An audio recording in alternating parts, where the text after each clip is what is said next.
So we got an absolutely bizarre reason for why they made Sylvie a McDonald's cashier in the upcoming Disney Plus season 2 for Loki. The executive producer for the show explained just why she is a McDonald's cashier.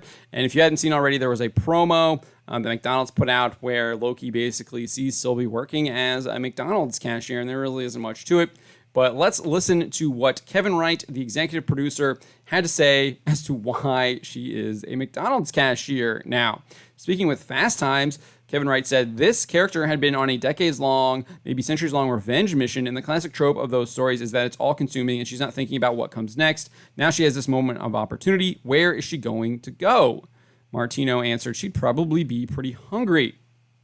Right then, further elaborate. I think that's fine. Going to get a meal, going to McDonald's, eating a burger or whatever, that's fine. We saw that with Tony Stark in the first Iron Man, right? He was in captivity for a long time, and what's the first thing he really wants after he's on the plane? He wants a burger from Burger King. I don't think there's anything wrong with that. That makes perfect sense to me. But the idea that she's now a McDonald's cashier just seems utterly absurd. Well, Wright gives us an explanation. He says, when we stayed in the view of character, this woman who went on the run as a child had been running through time, a fugitive of time, living in apocalypses, never being able to relax or slow down. The novelty of walking into a 1980s McDonald's looked appealing. You play a Little League game and go to McDonald's. You go to a kid's birthday party at McDonald's. Someone like Sylvie would never have experienced that and would be really taken by that. Again, this sounds fine. Going and getting a burger after finishing off this like revenge thing that you did makes sense, right? This revenge mission that you've had. That makes sense, but why is she becoming a cashier? Unclear. Doesn't really give an explanation. He's all about her going to eat a McDonald's burger. I guess she found the burger so satisfying she wanted to stay there and become a cashier. I don't know. He doesn't really give a valid explanation here. He does say that he was worried that McDonald's would think we wanted to do something ironic or make fun of them, but we were selling an earnest story, a love letter to nostalgia through a character's eyes who will see all of the novelty and joy of it. So they think that her working as a cashier is somehow nostalgia. I don't know if that's actually going to be accurate because McDonald's aren't something that have gone away. They still exist. They're still one of the most popular fast food chains in the United States of America. You can still go to one. So I'm not really sure what the nostalgia is there, unless maybe the toys or something like that. I could see the toys being nostalgic, that you could get maybe like the Hot Wheels toys or the Barbie's toys, and you could get like, I remember even the Ty Beanie Babies toys in the early 2000s, but I just don't see that being the case of her, like just her being a cashier being nostalgic. It just doesn't make any sense to me. To that end, Wright also informed the outlet he's aware that the inclusion of McDonald's might look like the company selling out the story in favor of the brand deal. He says Wayne's World was making fun of this stuff 30 years ago. When it's done poorly, it looks like business, not driven by story. That's exactly what this looks like. I don't think that was ever a concern for us, mainly because we knew it definitely is. You're literally talking about it right now to Fast Time. So I do definitely think you think it's concern that you're explaining why you did it. It definitely seems like a concern to me, mainly because we knew it was being driven by our story. And the more McDonald's partnered with us, the better we were able to service the story.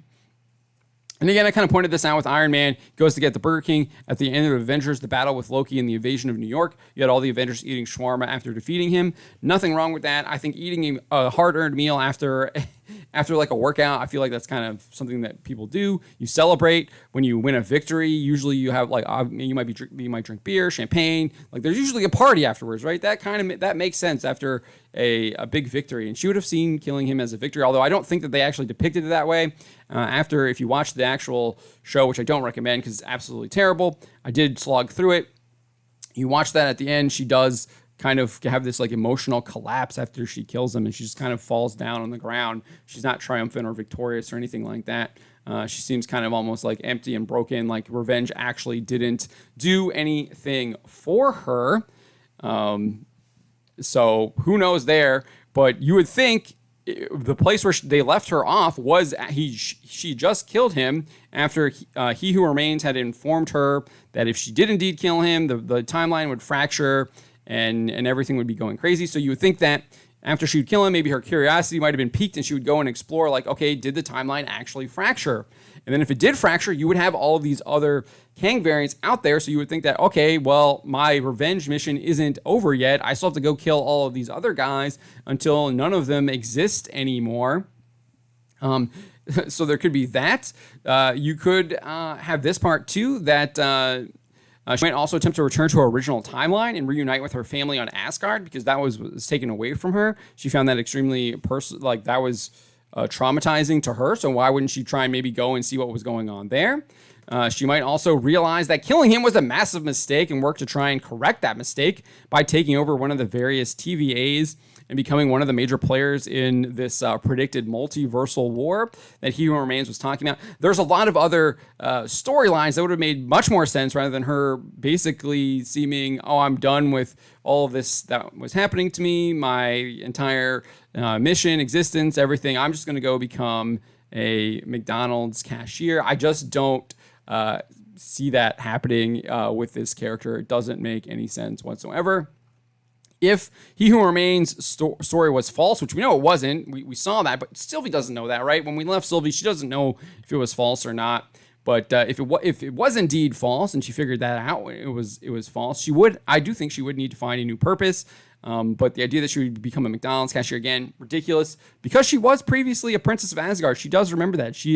I think that's one of the reasons why she's drawing that revenge, that her family was taken away from her. So she might try to seek out the Asgard of the timeline she was in, and discover what's happening there, and maybe find a role in that society.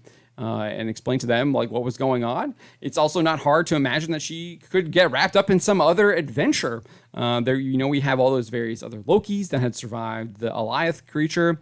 So there are just numerous other possibilities that do not end up with her working as a cashier at McDonald's. And I think that is indeed why Wright saying that he doesn't have any concern as part of the story is absolutely bogus, because I do think this was business driven. This is clearly they needed more money. They wanted McDonald's to provide that money as basically a commercial for McDonald's in the Loki series. And we know that the Walt Disney Company is cash strapped. They're losing money. These productions cost way too much, and they're not getting enough subscribers to pay for them. And I definitely think that was really the main factor as to why she is a McDonald's cashier now, despite what Kevin Wright and Sophie DiMartino have to say. But let me know what you think. Do you think that this has anything to do with the story, or do you think it is purely a business decision?